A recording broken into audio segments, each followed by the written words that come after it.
സുഹൃത്തുക്കളെ, സഹോദരങ്ങളെ, അപ്പൊ ഒരു പുതിയ അവതാരം ഇപ്പോൾ ഇറങ്ങിയിരിക്കുകയാണ്. KS രാധാകൃഷ്ണൻ.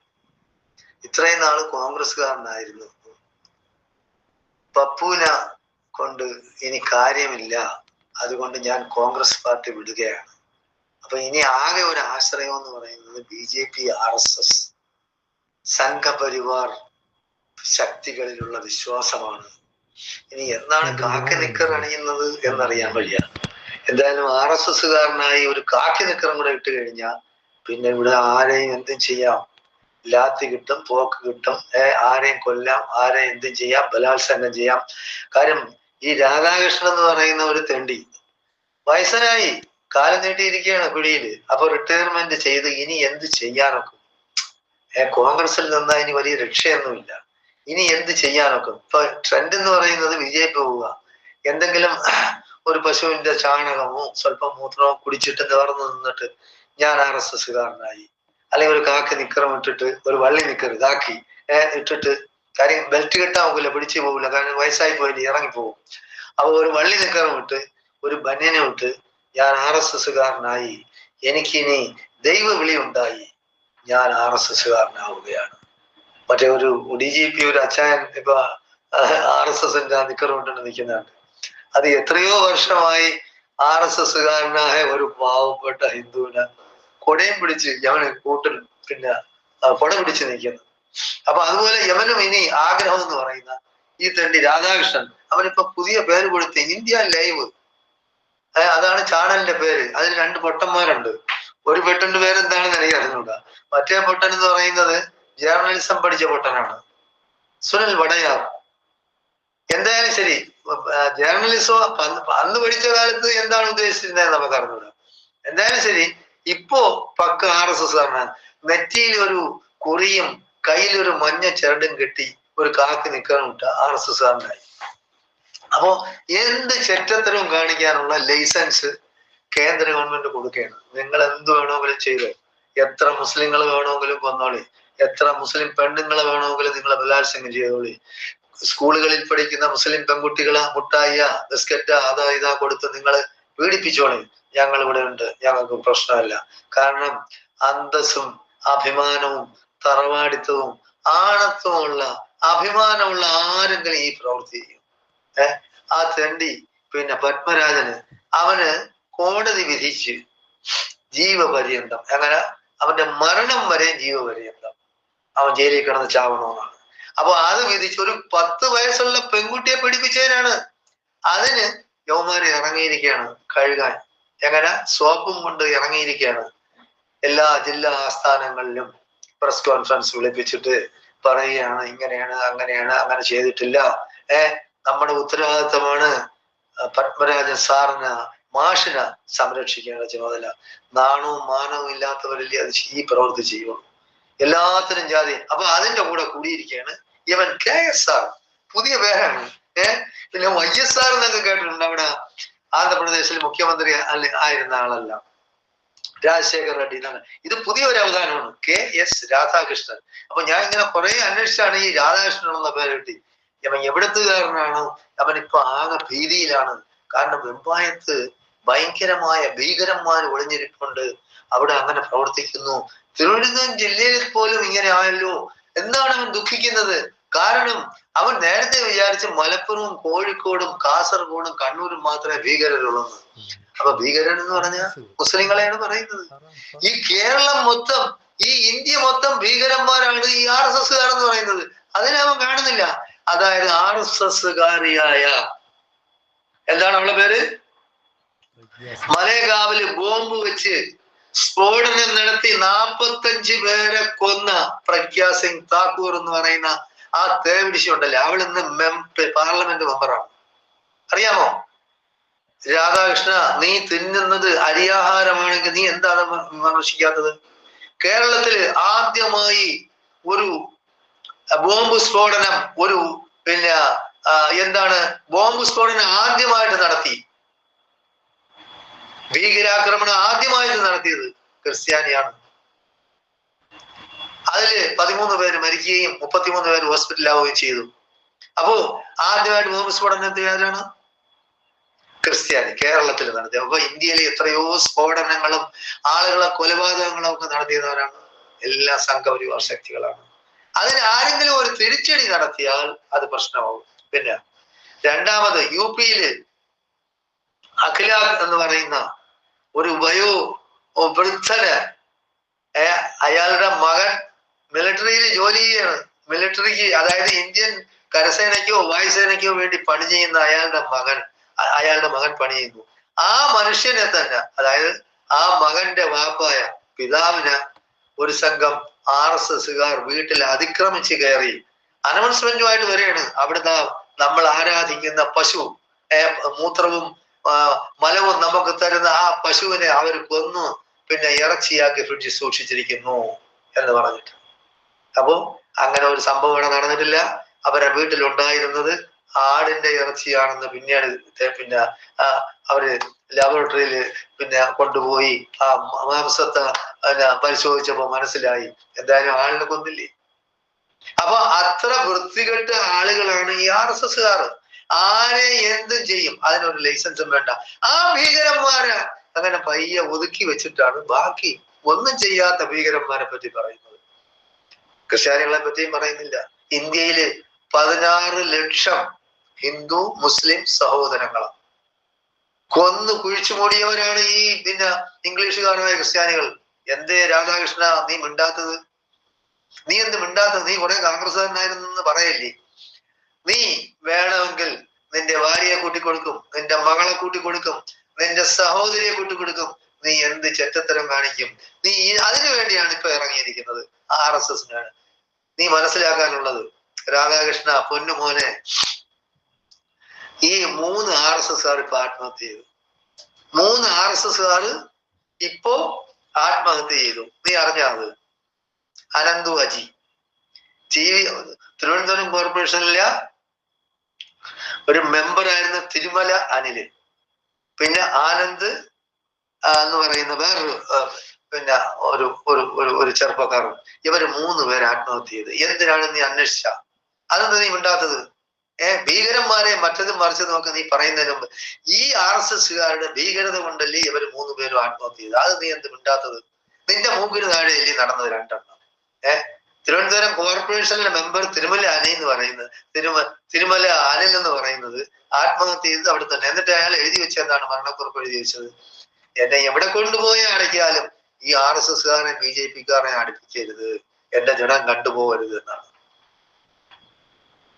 അപ്പൊ വേറൊരു ചെറുപ്പക്കാരനാ ലൈംഗികമായിട്ട് ഉപദ്രവിച്ചു, അവനും എഴുതി വെച്ച് അങ്ങനെയാണ്. യാതൊരു കാരണവശാലും നിങ്ങൾ ഏത് പാർട്ടി പോയാലും ശരി നിങ്ങൾ RSSൽ പോരുതേ, BJP പോരുതേ.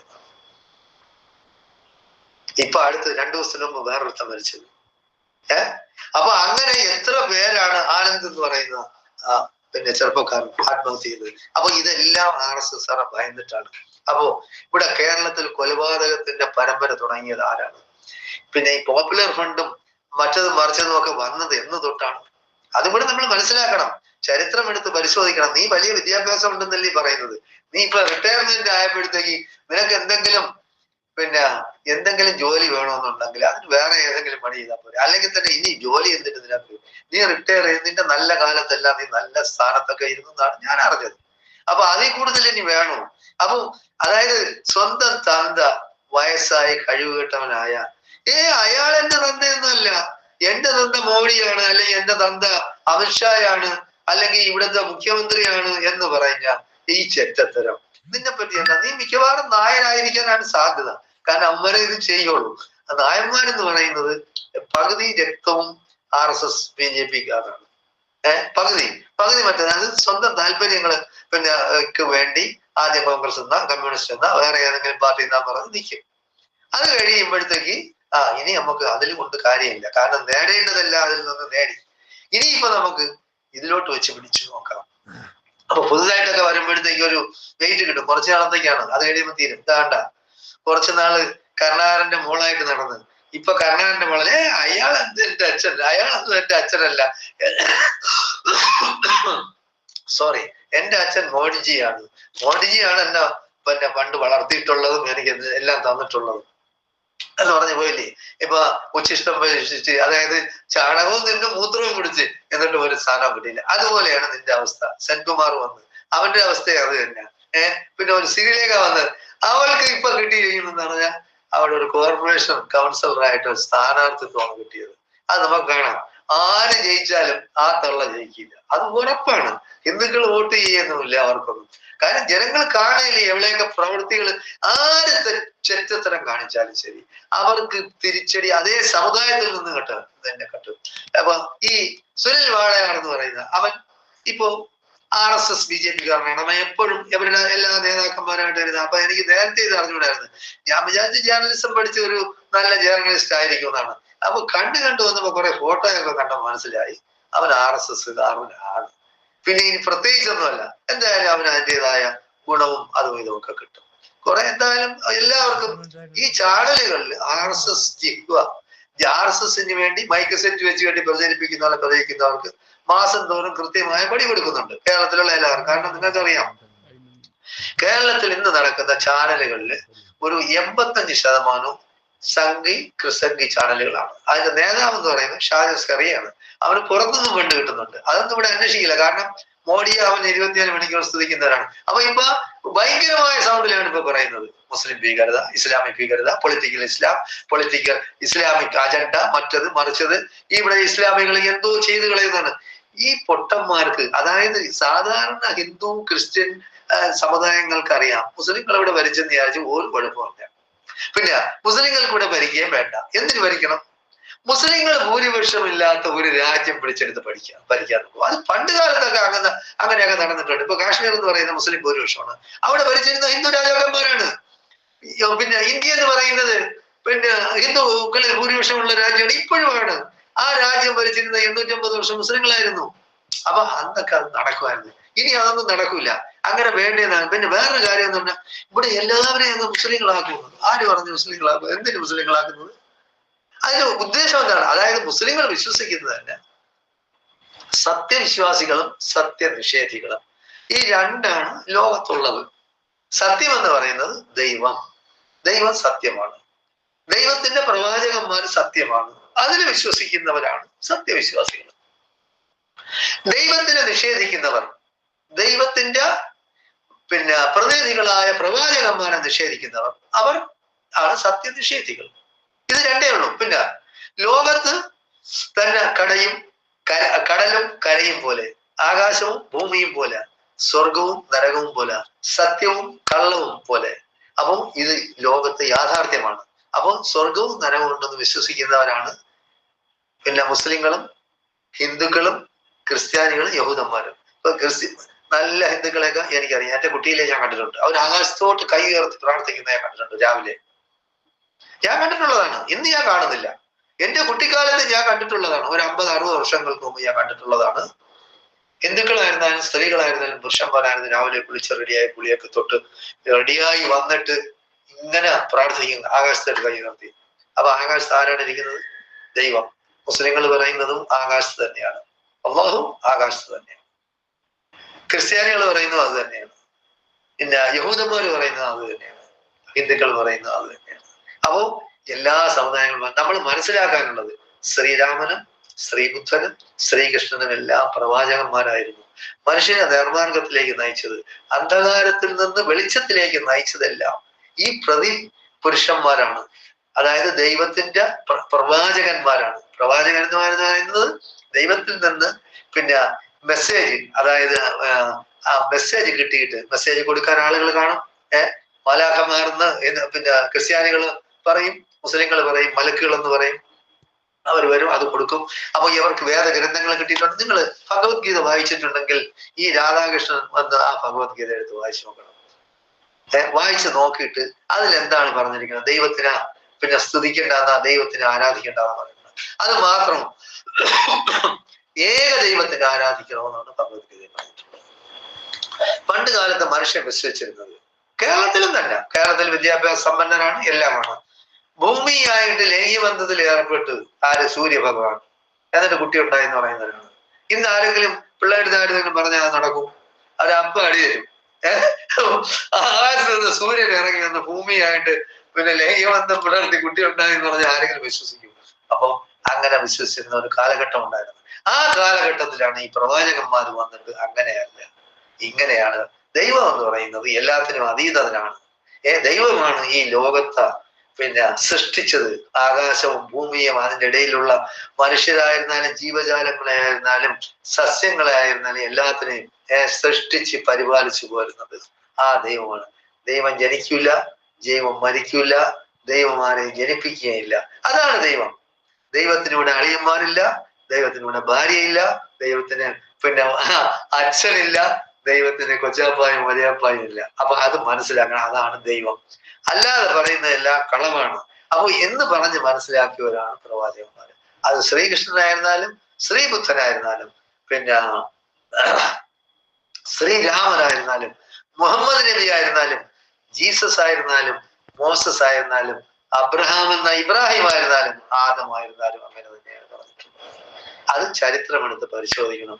അല്ലാതെ ആരോടെങ്കിലുള്ള വൈരാഗ്യമോ പിന്നെ കോപമോ വെറുപ്പോ വിദ്വേഷമോ കൊണ്ട് അനാവശ്യ കാര്യങ്ങൾ പ്രചരിപ്പിച്ചിട്ട് യാതൊരു കാര്യമില്ല. അന്ന് കേരളത്തിൽ വിലപ്പോവില്ല.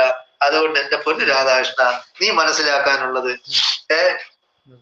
മലേഗാം എന്ന് പറയുന്ന സ്ഫോടനം നടത്തിയത്, ബോംബ് സ്ഫോടനം നടത്തി 45 പേരെ കൊന്ന പ്രഗ്യാ സിംഗ്